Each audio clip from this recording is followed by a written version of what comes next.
This is the 1x1 Rubik's Cube. I mean, look at it, it's a joke. And in this video, I'm building the world's largest 1x1. Stick around to see what it looks like. Here's the plan. I'm gonna cut 6 wooden sides, which I'll use to build the giant 12-inch cube.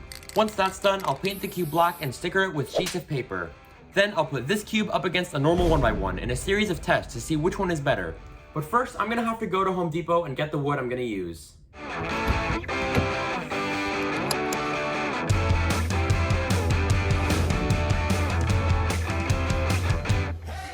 So we were looking through this whole wood section trying to find a perfect piece, and that's when I found this wooden shelf. So this would be perfect, except I was forgetting about one thing.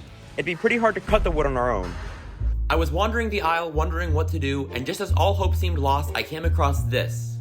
Okay, so plan B, we're gonna use this foam, which is much lighter, much cheaper, and much easier to work with. So now that we have what we need, I just need to mark out these boards so I know where to cut. By now, you're probably wondering, why am I building the world's largest 1x1? Well, back in April, I solved a normal, regular-sized 1x1 1,000 times, breaking the world record average of 1,000. DailyPuzzles, the sponsor of this video, even sent me a free 1x1 after that. Basically, I'm the 1x1 expert, the master, but my world record was broken just a few hours after I got it. So I need another 1x1 world record, that being the world's largest one. There's literally styrofoam all over the floor. I did a little building off camera, and now I have these 6 squares to connect together. The plan is to have this one and this one be the top and bottom, these 2 slightly smaller ones to be the left and right, and then these tiny ones to be the front and back. And I'm connecting them with these pins that I'm going to stick into each one to connect them.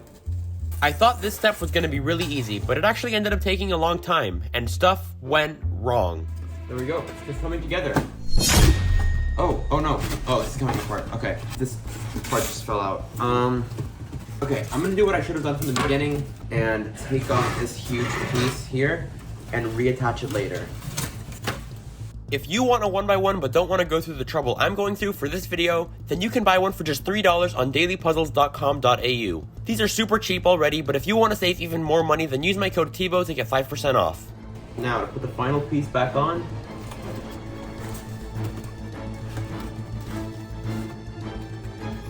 Once I was done assembling, I had a giant block of foam measuring 12 inches on each side.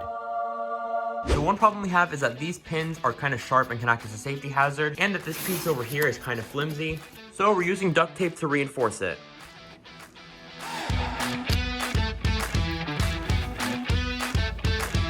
So now that we have the actual structure of the cube, there's just one last step to go, and that's to sticker it.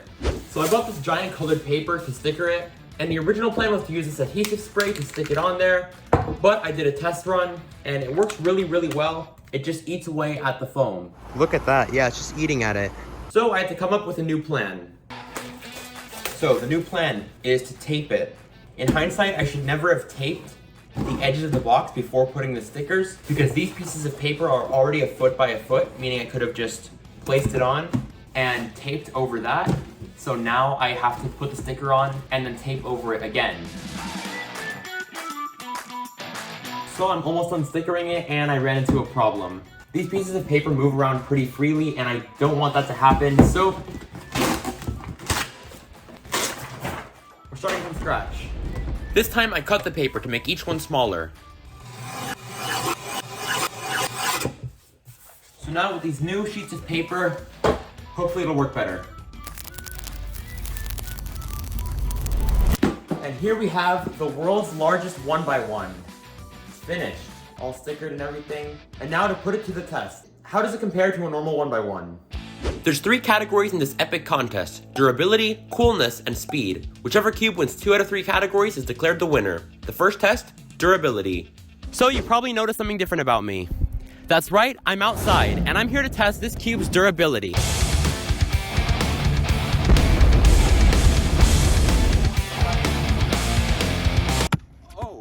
This part got crinkled a little bit, but actually didn't get too hurt. And now to do the same thing to the small 1x1. Something did come off a little, but I can just squeeze that back on.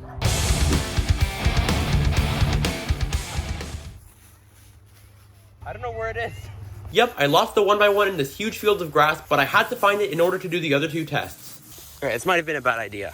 After about 15 minutes of searching, we found the cube, and it's completely unharmed. I'd say this one gets the durability point. The next test is to see which cube is cooler, so I had to get the reactions of 2 very special guests. So, I want to get some YouTubers' reactions to something I'm doing on a video. So this is a normal 1x1, and this is the world's largest 1x1. You see how much bigger that is? Wait. Yeah, no, I'm kidding. This is the world's largest 1x1. Oh, Yeah. God. This is the world's largest one. I was gonna say, it's like, That's Yeah. so big, jeez. jeez, how long did that take? Which one would you say is cooler? This one or the big one? I gotta say the big one is really cool. I think the amount of work that was put into that 1x1, the big one, that just makes it like instantly cooler. Thank you to JF Cubing and Cubing with Alex for being a part of this video. They both make great videos, and you can check out their channels with the link in the description. Now we know which one they think is cooler, and according to this poll that I put in my community tab, you guys seem to agree. Safe to say the giant 1x1 gets the coolness point.